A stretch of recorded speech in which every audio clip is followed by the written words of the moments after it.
To the average ordinary gardener, this would just look like a weed that would need to be cut down and extracted from your garden. But hold on just a minute, this is actually milkweed.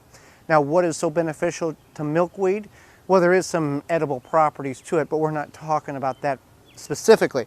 We're talking about the benefits that it can have towards bringing pollinators and butterflies, the monarch to be exact, into your garden. There is 140 known milkweed varieties in the world. Now, you can buy milkweed seeds and starts from online catalogs and possibly from your garden center. But here's what you want to keep in mind. You want to have it to be a native variety to your specific location. Monarchs migrate to Mexico during the winter, and then they come up to the central portions in the United States and fan out. There's a colony that goes up the Pacific coast, and there's several other groupings. We've lost about 75% of the population of monarchs over the last several years because of the fires in Mexico. Well, what you want to look for is plants that have some kind of resemblance. Now, what happens, these are younger ones, they will end up putting a flower on it, and that is really what attracts the monarch. Now, what happens is the monarch comes, they lay their eggs or larvae, I guess, underneath the leaves, and then they hatch.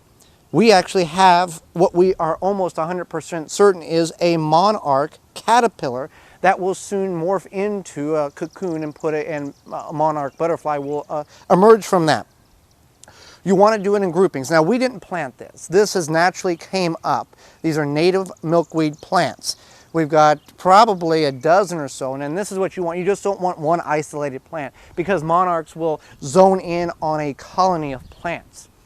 Now, they lay their eggs, and milkweed is the only known plant that the larva will that feeds the larva. The larva won't eat any other specimens of milk or of plants except for the milkweed.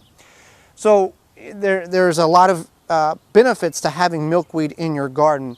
One, they bring in monarch butterflies, which is a very beautiful butterfly.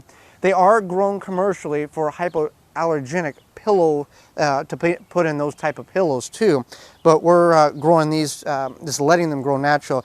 Now, if you want to know more about how to bring in and create a butterfly or a monarch garden, we will have a link in the show notes below from Garden Chatter. It is a Tuesday Google Plus Hangout hosted by Adam Cortell and Brenda Haas.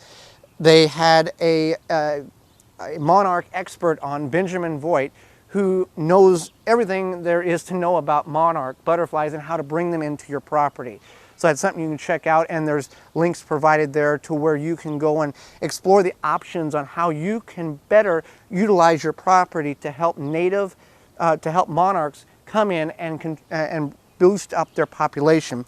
So milkweed, identify your plant before you cut it down because it could be very beneficial and important to species of insects that you really need in your garden.